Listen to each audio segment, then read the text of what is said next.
Hi, it's Ashleigh from Sweet Dreams Bake Shop, and welcome back to my channel where I make a lot of cake and cookie decorating tutorials as well as give a lot of baking business tips. And welcome to episode number 2 of Baking Him Gluten-Free Happy, a series where I basically show you how to make delicious gluten-free desserts that don't require a whole bunch of other specialized ingredients. Just because you need to live the gluten-free life does not mean that you need to only have almond milk and maple syrup. To start off, you're going to want to make your lemon curd first, and I really don't alter the recipe too much other than the fact that I use a few extra lemons and a little bit more lemon zest. I really like my lemon curd extra tart. Also, be sure to make this in a glass bowl as opposed to a metal bowl. I have made it in a metal bowl before, so if that's all you have, it can work, but you are going to get that slight little bit of a metal aftertaste. You really want to get the most out of your lemons, so I suggest that you use some sort of juicer like this, even if it's just a hand one. Now, I'm not going to lie to you guys, making this amount of lemon curd this way over a double boiling system for some reason takes a really long time. This took me about 30 minutes for this all to come together, and I did double the recipe, but that's because I'm using the lemon curd for something else as well. You'll know that the lemon curd is ready to take off the stove when it kind of has like a hollandaise consistency. Think a little bit of a looser honey. And then go ahead and add in your room temperature butter. It does need to be room temperature so that it melts properly, but if your mixture is really hot coming off the double boiling system, it probably will melt even if it's not quite room temperature yet. I always run my lemon curd through a sieve before adding in the butter just to make sure that I catch any lemon seeds that I may have missed, and I also like to get rid of big chunks of lemon zest. At this point, once you've added in the butter, it should thicken up your mixture a little bit, but if you still feel like it's not quite thick enough, you can go ahead and break the rules and put it back on that double boiling system just to thicken it up even more. It will thicken up in the fridge, but sometimes it can still turn out loose. So just be careful with that, and if you need to thicken it up, do so, especially if you're making like a lemon meringue pie. I will link the recipe down in the comments below. Again, you guys know I don't like to reinvent the wheel, so I just use someone else's standard macaron recipe, but I do things along the way just to ensure that I'm getting the perfect macaron with the perfect feet. I'm not as big on avoiding hollow shells. If you are a macaron enthusiast, you know that everybody wants these super full shells and all of that jazz, but I look at overall composition instead, and as long as it's not like this giant hole inside, who cares?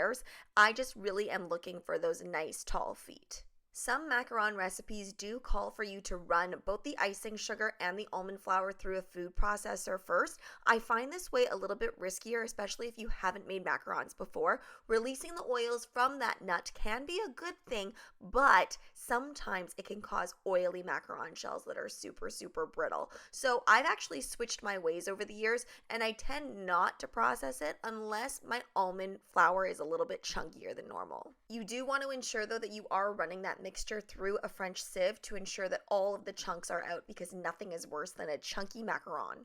After measuring out your egg whites, you want to start whipping them when your sugar mixture that's on the stove reaches about 240 degrees Fahrenheit. When it reaches 244 degrees Fahrenheit, take that sugar water off of the stove and then slowly pour it in. I do mix this on high for 3 minutes. So here's where I veer from the recipe a little bit. Now, the traditional way of making Italian method macarons is you create a paste with egg whites that you put aside with a little bit of that almond flour and icing sugar.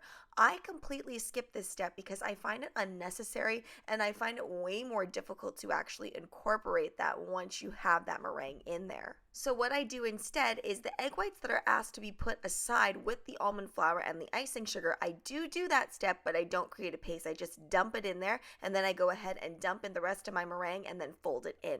And I am keeping a lot of this in real time because I want to show you this part specifically. This is the hardest part about making macarons. This is probably where you'll have gone wrong in past if you tried to make macarons and it didn't go well for you.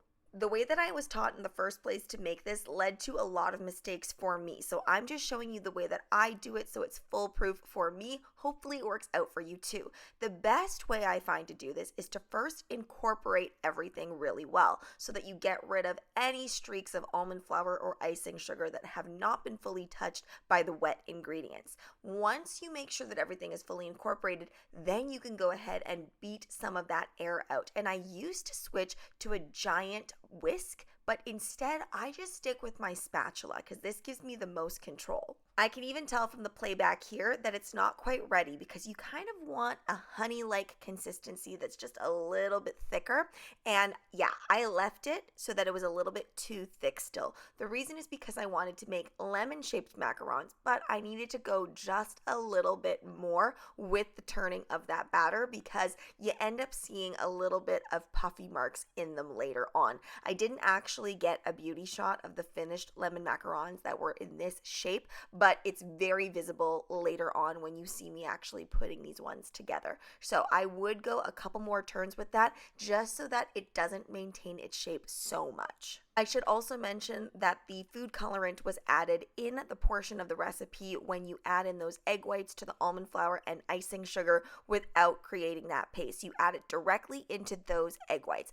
I did a really good dollop for this. If you want super, super bright colors in your macarons, you do need to put quite a bit of food coloring in there, way more than you probably think you need. I'll admit that I was being lazy here and I didn't want to print out another lemon template, so I'm just using my regular circles here, which is also why I made the batter just a little bit thicker. I didn't want the ends of the lemons running into each other, but just a little too thick, I must say. But if this had worked out perfectly, I think these would have been really, really cute, and I wanted to airbrush them as well just to really sell that lemon pattern, but I couldn't find the plug to my airbrush because, as you guys know, I moved recently, and when I made these, I still wasn't fully set up.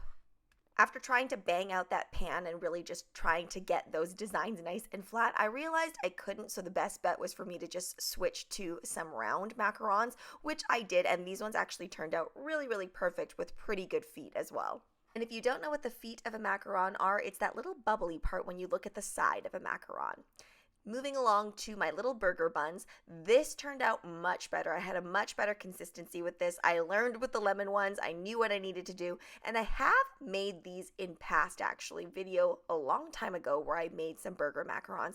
I actually think these ones turned out better. The burger bun itself was more of the correct color, and the reason is I added a slight touch of brown food coloring to this, but because I had that residual yellow from the lemon macarons, I just ran all of the batter through that one more time, and it gave the perfect amount of yellow. I've watched lots of different methods of tapping out your macarons. This is to get rid of those air bubbles and to make sure it's nice and flat. Really make sure that you're rotating your pans as you do that, or else you'll end up with weird oblong shaped macarons. And then go ahead and sprinkle it with some sesame seeds, and make sure you do this right away. Do not wait. If you wait, you're going to end up having a little film on top of your macarons, and then it will not adhere to those sesame seeds or any other toppings that you ever put on your macarons. Then I let them rest for about 45 minutes to an hour. I also made a giant version, and I actually let that giant version rest overnight so the feet would be incredible, and it did not disappoint. And pro tip, if you're ever running behind, this is the job that you give people that say that they want to help you.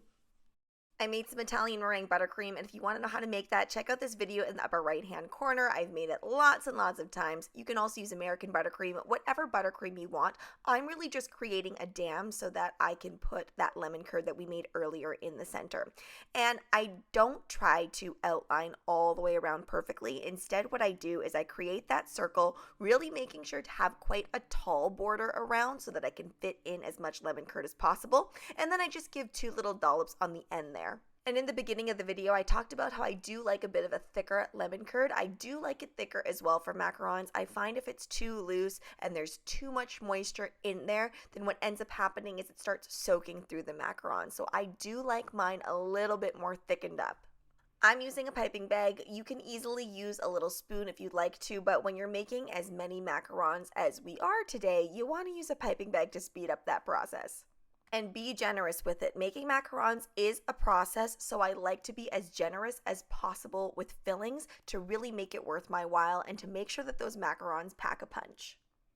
So for the burger macarons, I made a really simple chocolate ganache. I used dark chocolate and I used a 2-to-1 ratio. So I basically took 2 cups of chocolate chips. You can use whatever chocolate you want. Just make sure that it is chopped or it's grated so that it melts evenly. And then I put 1 cup of heavy whipping cream on the stove just directly in a saucepan and wait till it comes to almost a boil. So you do want it bubbling on the outside, but you don't want it bubbling over, and it will bubble over very, very quickly, so be careful with that. And then pour that heavy whipping cream over those chocolate chips. You do not have to pre-melt it. Just pour it over and the heat will cause everything to melt, and then go ahead and whisk it in. And you want to make sure that you don't have any bubbles. You really only have to whisk it for about 1 to 2 minutes. Once it's nice and smooth, just let it sit for a little bit. This is a 2-to-1 ratio, so that means that the chocolate will solidify a little bit faster, and that is why I used this in my macarons, so that I wouldn't have chocolate that was slipping and sliding everywhere. Once I put the ganache inside the center of those macarons, I placed it in the fridge first. Then I took it back out once it was solidified and added in those little leaves. The leaves are made out of the same Italian meringue buttercream that I used for the lemon macarons as that border, but I just put in a little bit of a leaf green colorant in Chef Master, I believe is what I used. It might have been a Maricolor, I can't remember, but any green will pretty much do. And then I fitted my piping bag with a leaf tip, and I did a little bit of a fancier leaf tip. It kind of has the double V. Any leaf tip will do, and honestly, even if you don't have a leaf tip, you can just take a regular piping bag, cut a V shape into it, and then squeeze. And what I'm actually doing is I'm holding that tip fairly close to the ganache, squeezing, and then stopping squeezing and just pulling away to give it that lettuce-like shape. So my boyfriend's ratings for these were 8 out of 10 for the burgers and 8.25 out of 10 for the lemon macarons. Thanks so much for watching, guys. Don't forget to like, share, and subscribe so you can be part of the Sweetie Fam. Right now, I'm uploading every single day, so be sure to come back to see what I upload next. And as always, don't forget to comment, request, or ask a question. I love hearing from you guys. Bye!